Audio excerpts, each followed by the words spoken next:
မင်္ဂလာပါဒီနေ့တော့ကျွန်မ collagen ကိုကျွန်မနေ့စဉ်စားတော့ကျွန်တော်တို့ပေါ့နော်လက်တကမ်းမှာရှိတဲ့စားတောက်ကနေပြီးတော့ဘယ်နည်းနဲ့ရနိုင်မလဲဆိုတာကိုကျွန်မ post တစ်ခုဖတ်လိုက်ရတယ်ပေါ့နော်သူက10မျိုးကိုပြပြထားပါတယ်အဲ့ဒါကိုကျွန်မပြန်ပြီးတော့အားချောင်းကျင်ပါတယ်တီးပြီးသားလူ skip လိုက်ပါကျွန်မမသိရသေးဘူးသိကျင်တဲ့လူဆိုတော့ဆုံးဖြတ်ကြည့်ပြီနော်သူကနံပါတ်1ကကျတော့ကျွန်မအားလုံးသိတဲ့အတိုင်းရုပ်ပြုတ်ရည်ရနေပဲရနိုင်ပါတယ်အဲ့ဒါတော့သူရှင်းပြကြလို့မထင်ပါဘူးနောက်တစ်ခုကကျတော့ချက်အီကွန်တို့ငါးအီကွန်တို့ရနိုင်ပါတယ်ကျွန်မရမ်းပြောသွားပါတယ်အရန်ကြိုက်ပါတယ်အဲ့ကနေ collagen တက်ရနိုင်ပါတယ်နောက်တစ်ခုကကျတော့ဒီကျုပ်အကာကနေလည်းရနိုင်ပါတယ်ကျုပ်အကာလည်းကြိုက်တယ်လေနော်အနှစ်တစ်ဆိုင်အကာအပူတော်စားလို့ကောင်းသေးတယ်အဲ့တော့အကာကိုလည်းကြိုက်ပါတယ်နောက်ပြီးကြက်သွန်ဖြူကနေလည်းရနိုင်ပါတယ်ကဲအကုန်ကောင်းနေရကြီးပဲ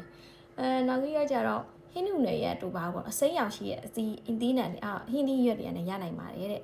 နောက်ပြီးတော့တီယိုစီကနေလည်းရနိုင်တယ်နောက်ပြီးတော့ berry သီးကနေလည်းရနိုင်တယ်ဥမာမြေ raspberry strawberry အဲ့လိုစသည်ဖြင့်အဲ့ကနေ berry ရနေပါရနိုင်ပါတယ်တဲ့နောက်ပြီးခရမ်းညီသီးကနေလည်းရနိုင်တယ်တဲ့ခရမ်းညီသီးရနိုင်တယ်အဲ့လိုဆိုတော့ပြောမယ်ဆိုတော့ဒီမောက်ဒီလက်တကမ်းမှာရှိတဲ့အရာတွေကနေရနိုင်တယ်အော်နောက်ပြီးချင်တဲ့အသီးကနေလည်းရနိုင်တယ်ချင်တဲ့အသီးရာဆိုရင်ဟိုအားလုံးသိရတဲ့အတိုင်းပဲဒီသမ ्या သီးတို့ဘာလို့ပေါ့ကွယ်အဲ့လိုမျိုးချင်းတဲ့သီးမှန်သမ ्या ကနေပြီးရနိုင်တယ်နောက်ပါကြံသေးလဲကျွန်မမမေ့ပါဆိုတခြားကြည့်ပြတာကုန်းသွားပြီโอเคအဲ့ဒါကျနောက်ပြီးကိုနိုင်ဟိုပါလဲဝိတ်ချခြင်းလူပညာလည်းပြောထားသေးတယ်လူပြိုရင်းက